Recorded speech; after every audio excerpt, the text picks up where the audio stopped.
Ray Brown's Talking Birds. Made possible by the generous support of the Birdwatchers General Store, Orleans, Cape Cod. Birdwatchersgeneralstore.com. By Vortex Optics with the VIP warranty, their unlimited lifetime promise to keep you and your optic covered. Learn more at vortexoptics.com.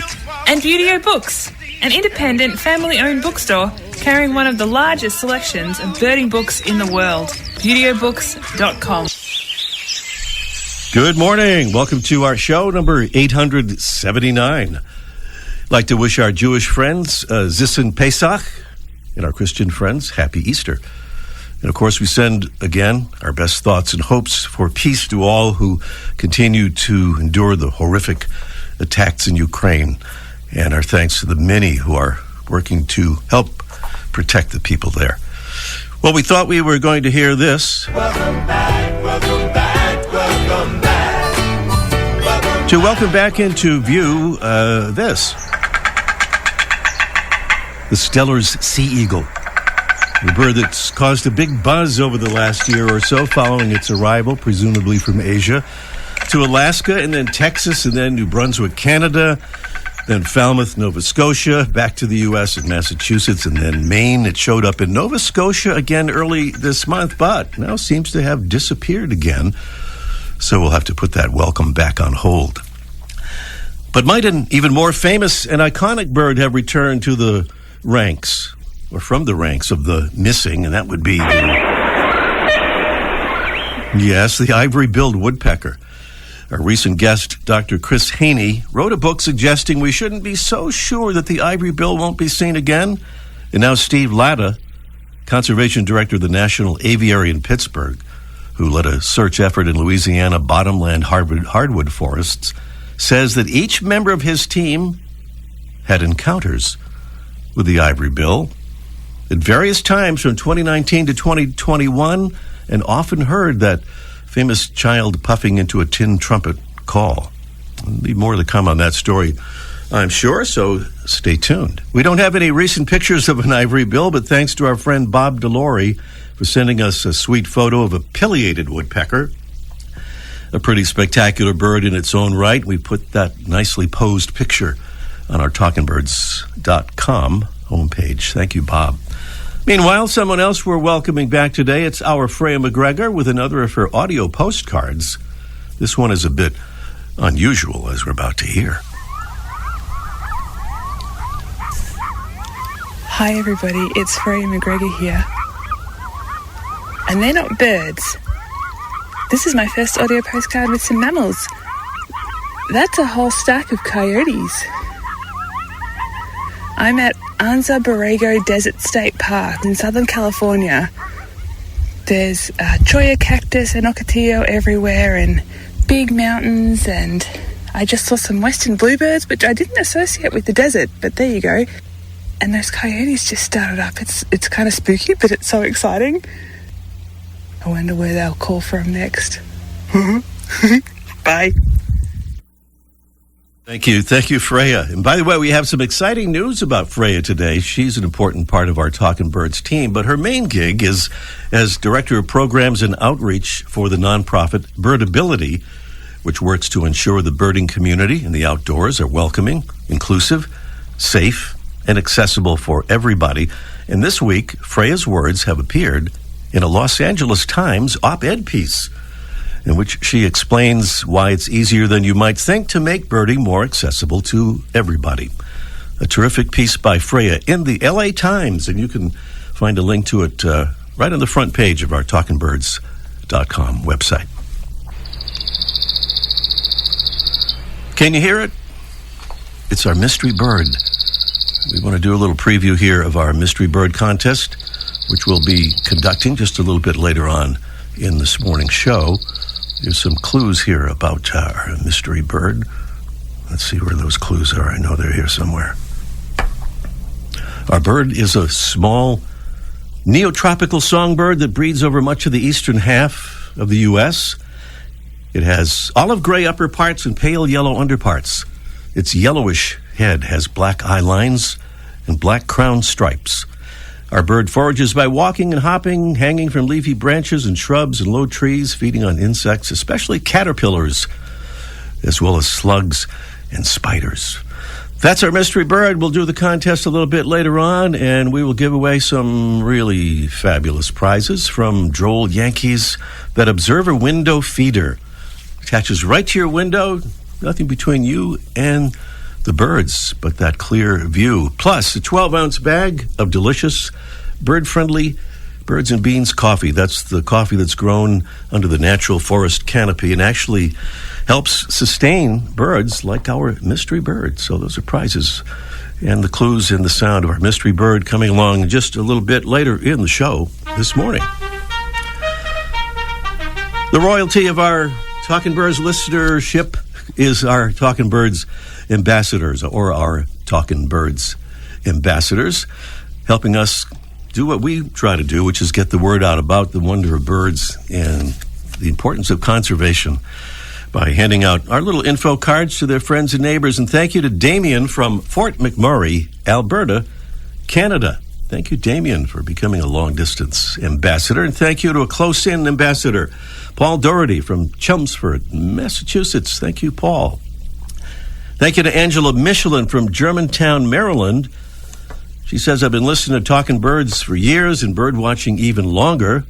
Not sure why it took me so long to become an ambassador, but I'm happy to make it official. Thank you, Angela. And thanks to Rachel Wiseman from Mashpee, Cape Cod, Massachusetts, who offers a similar sentiment. She says, can't believe it's taken me this long to become an ambassador, but better late than never.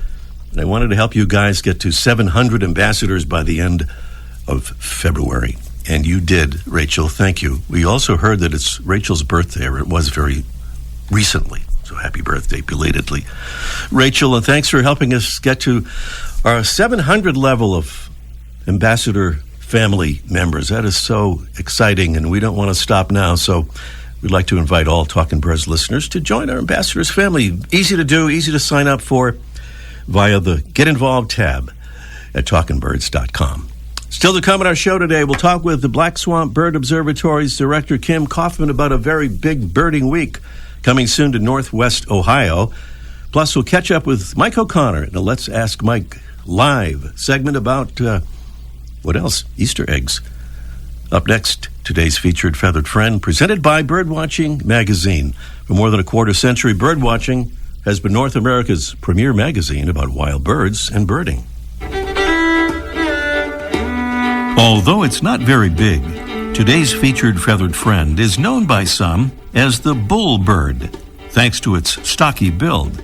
It's the dovekie, a small seabird with black upper parts and white underparts, black wings that show a thin white trailing edge when folded, and a small, stubby black bill. eBird compares its size to that of an elongated grapefruit. To be unwary and easily captured in their nesting areas, and in western Greenland, they served historically as a source of food and skins for clothing. Even today, tens of thousands of dovekies are killed by hunting in Greenland each year, and similar numbers fall victim to oil spills and oil dumping at sea. Despite these pressures, dovekies are still abundant, with an estimated global population of 17 million, and the Conservation Assessment Organization, Partners in Flight, considers the species to be of low conservation concern. It's the smallest member of the auk family in the North Atlantic. Ale, the dovekie. Today's Talkin' Birds, featured feathered friend. Welcome again to our show, number 879. I think that's the right number. TalkingBirds.com is our website. As always, we'd like to invite you to visit there and link up to our Facebook and Twitter and Instagram stuff on there as well.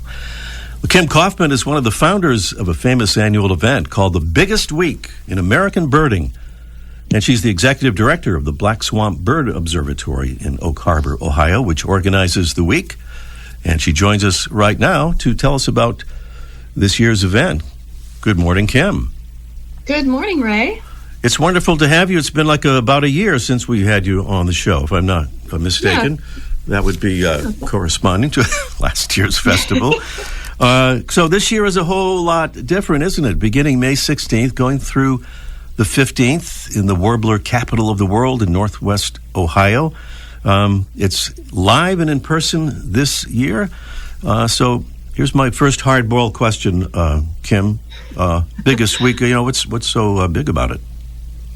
Well, first of all, it's a week that lasts 10 days. So that's big. Okay. Right out of the starting gate, it's a pretty big week. But it's really just the way we bring people together with migratory birds is something really magical that happens here. And we are thrilled. The entire team at Black Swamp Bird Observatory is thrilled, excited, and we're ready to welcome everyone back to Northwest Ohio. Okay, it's been a long time, as they say.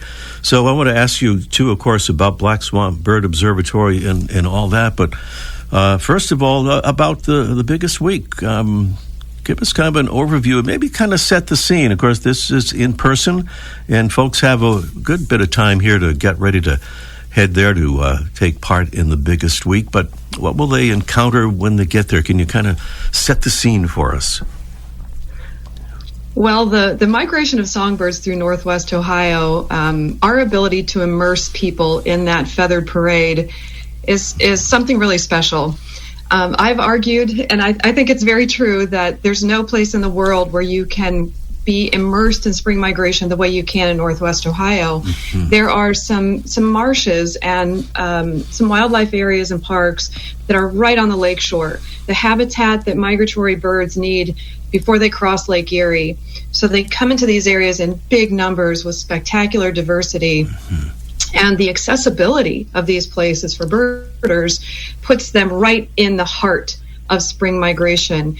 And by the time the birds get to our latitude, the males are singing. So you've got that incredible dawn chorus. It's early enough in the season that the leaves haven't popped yet, so you can see the birds really well. And there are no flies or mosquitoes. So it's like all the birding stars align for us here in Northwest Ohio. And it's one of the most superb experiences. And it's not just the birds.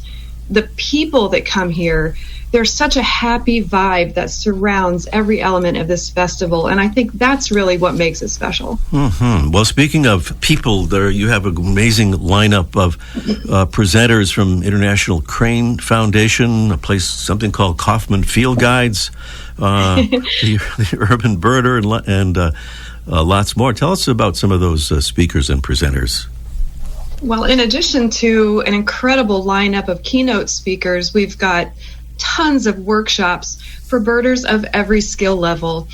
For the seasoned birder, there are a lot of expert workshops. If you've never gone birding before, but you've heard the buzz and you want to come out, we've got a lot of beginning bird walks and outings and workshops for everyone. And this year, we're very pleased to be partnering with Birdability to offer some accessible outings in partnership with a local organization called the Ability Center of Greater Toledo.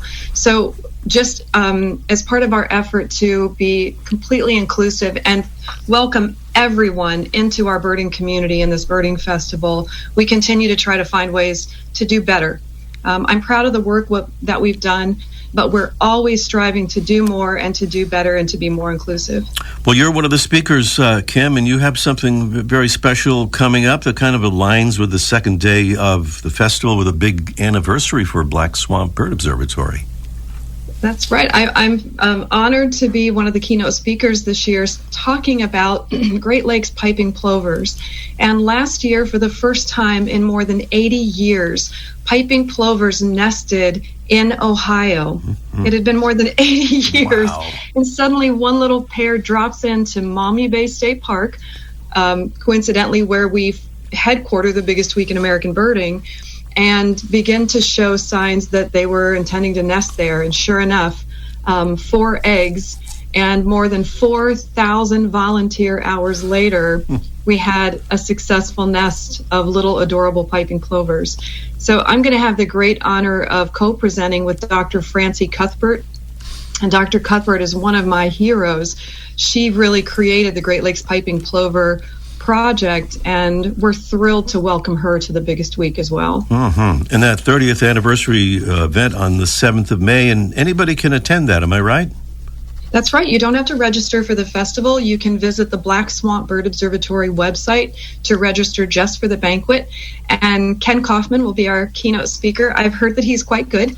So we're thrilled to welcome him. It's going to be a really special evening celebrating 30 years of doing great work for birds. Mm-hmm. We'll give the address again or we'll give the address for the biggest week in a moment here. But I want to just go back to, you talked about marshes and the very famous McGee Marsh, which claims to have been the visiting spot for 37 species of warblers, right?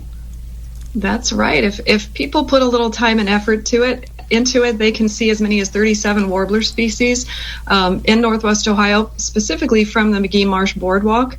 The boardwalk was damaged. We've gotten a lot of questions about this, and I want to make sure we talk about this. But last fall, a series of really wicked storms went through our area and did pretty significant damage to the boardwalk.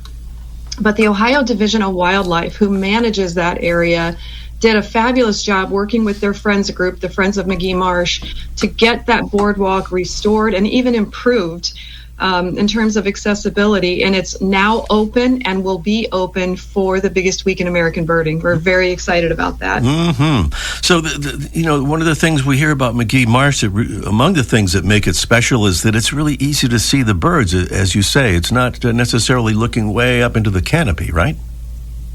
Yeah, and not to get too far into this, but these little songbirds migrate at night, and they're very small. They don't swim. They don't even float well. So they're reluctant to cross a large body of water without being at their energetic best. So Lake Erie poses this daunting barrier, and these little birds want to put down in habitat right on the lakeshore, and that's exactly what McGee Marsh Wildlife Area and Ottawa National Wildlife Refuge and some exciting new areas of habitat in our area provide for birds. Then they bring the accessibility for people, and we can bring birds and people together in a way that's actually life-changing.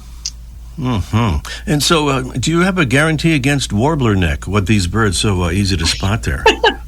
I have no guarantee against warbler neck, but one of the things that makes it special is that these birds are feasting on this tiny insect called a midge.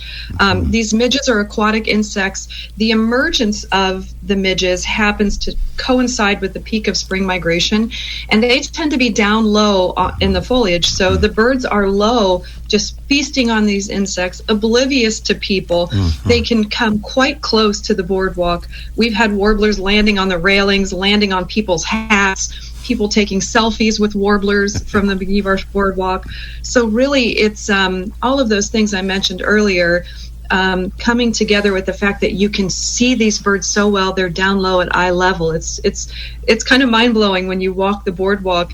I do as much people watching, I think, on the boardwalk as I do bird watching, just watching the joy on people's faces as they experience this magical place. By the way, lots of lodging options, right, including camping for folks who want to attend the biggest week? Yeah, there's at this point, a lot of things are sold out, but if you're interested in coming to Biggest Week next year, book your hotel rooms now. It's a very popular birding destination.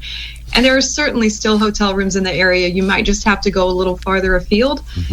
But lodging partners in the region we've worked hard to educate them about the birding audience.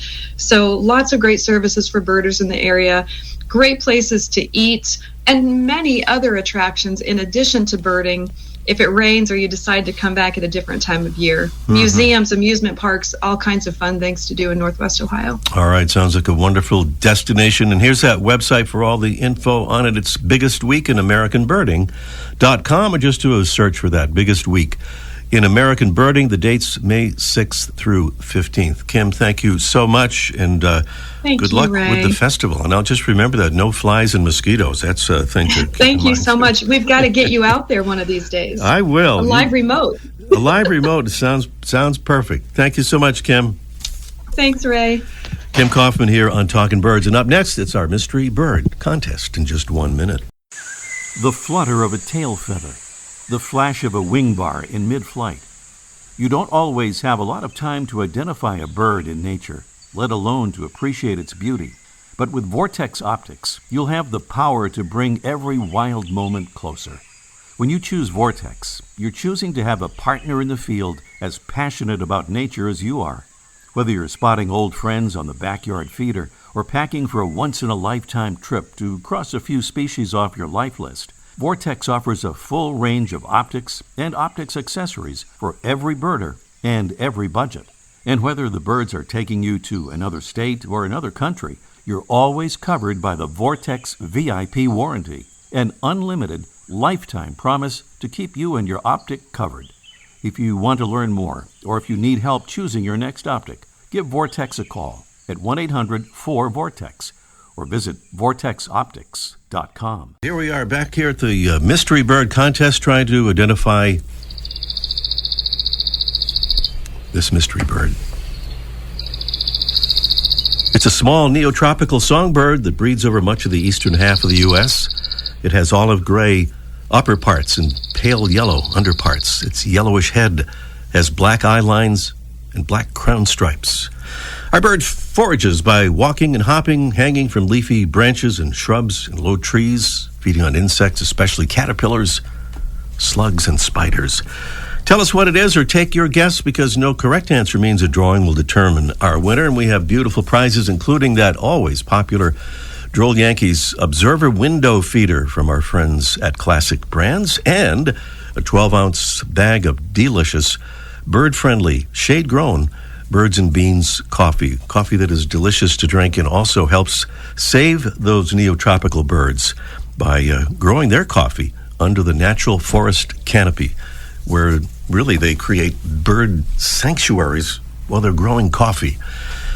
Talk about a win-win. There it is. And the number to call, 781-837-4900 is the number, 781-837-4900. Please don't hesitate as time grows short. 781-837-4900 is the number. Mike O'Connor is standing by for Let's Ask Mike Live in just 1 minute.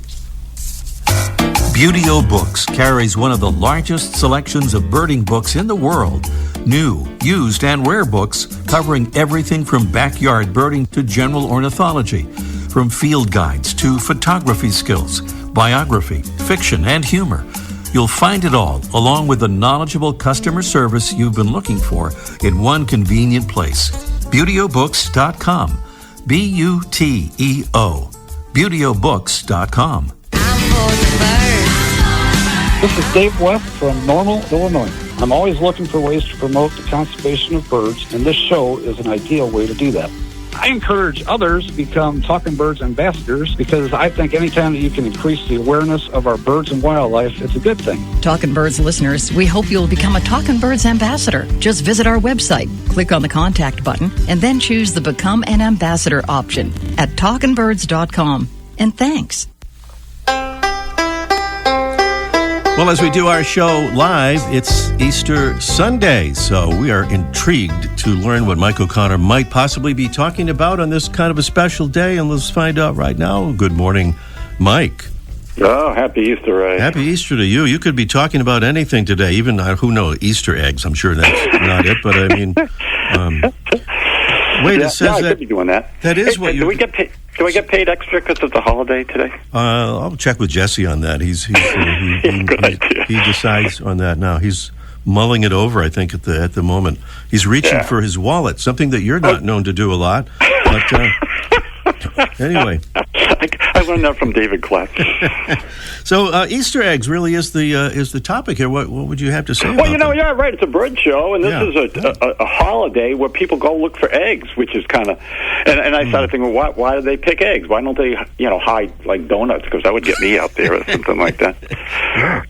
But it goes back. And if you look up this, like anything else, you get 4,000 different answers, and they're all kind of conflict. But so I went with the ones I liked, and the more egg-related ones. And it's something we talked about a few shows ago, where birds change their behavior. In the winter, they shut down, and then in the spring, when the length of day gets longer, they start getting into nesting mode and start thinking about laying their eggs. And the same thing happened with domestic, we'll say chickens, but all kinds of fowl, is before the advent of electric lights and in factory farming, birds or ducks or chickens would shut down in the wintertime, and the local people wouldn't have any eggs.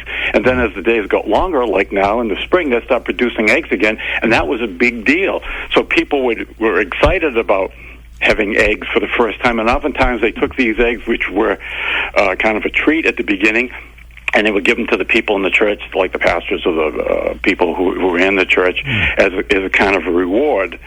And the other thing I thought was interesting is that in the old days, Lent was a lot more significant than people gave up things for Lent, or they were required to. As a matter of fact, they were apparently they were the early vegans, because no animal products were allowed to be eaten.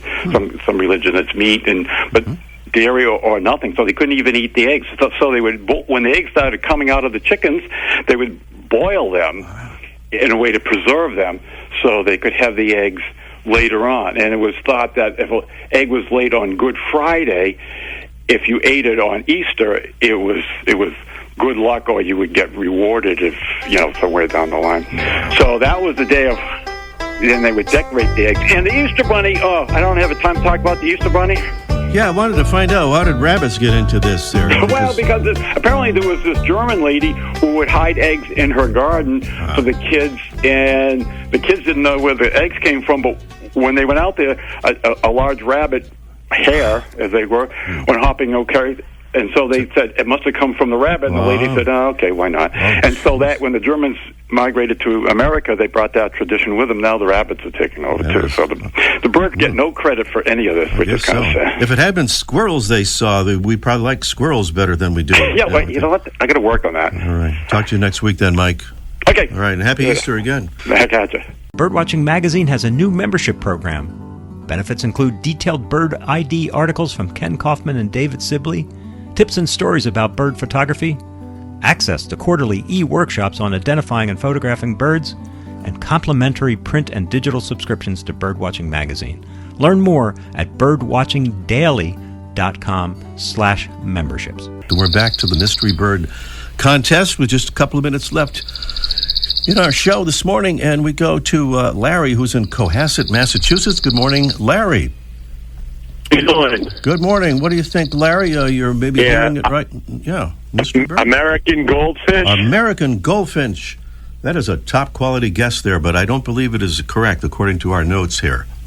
But, oh, really? Oh, yeah. Sorry about that, Larry. But thank you. All right. All right. Thanks for the call. Thank you. All right. We have Fred, who's somewhere in the great state of Connecticut, the Nutmeg State. Good morning, Fred. Good morning. Good morning. You just heard a guess for an American goldfinch, which turned out not to be the thing we were looking for. What do you say there, Mystery Bird? Is it a worm-eating warbler? Worm-eating warbler, yeah. That's a bird that might want to change its name. It's not that great of a name for a bird, I guess, but it's really because it eats caterpillars. Somehow that connected with the idea of worms, so they call it the worm-eating warbler. And I don't think there's any big push to get the name changed, so I guess we're going to stick with that. We might have time for a bonus question here, Fred. You want to try it? Sure. This would get you a $20 certificate to Wisdom Supply. They make all those plastic-free products for home and office. There's an edible item that research scientists say could help feed the world with minimal environmental impact. They're calling it the culinary equivalent of an electric car. What is it? A, the pine needle-derived product called sweet conifera. B, the seaweed called kelp. C, the mushroom-derived product called mycelium. Or D, the potato-derived product called French fries. It would be one of those. What do you think, Fred? I'll try kelp. Kelp would be the answer from Fred, and that would be, let's see, would that be the correct answer or the, yes, it would be. Yeah, kelp. Yeah, kelp could be the answer to a lot of problems on our little planet here. So we'll talk more about that in the near future. But meanwhile, Fred, stay on the line. We'll send you some nice prizes. Thank you. All right. Thank you, Fred. Correctly identifying the worm-eating warbler is our mystery bird. We are out of time. Thanks so much for being with us, and we'll see you next week. Ray Brown's Talking Birds. Made possible by the generous support of the Birdwatchers General Store, Orleans, Cape Cod. Birdwatchersgeneralstore.com. By Vortex Optics with the VIP warranty. Their unlimited lifetime promise to keep you and your optic covered. Learn more at vortexoptics.com. And Beauty Books. an independent, family-owned bookstore carrying one of the largest selections of birding books in the world. Beautyobooks.com.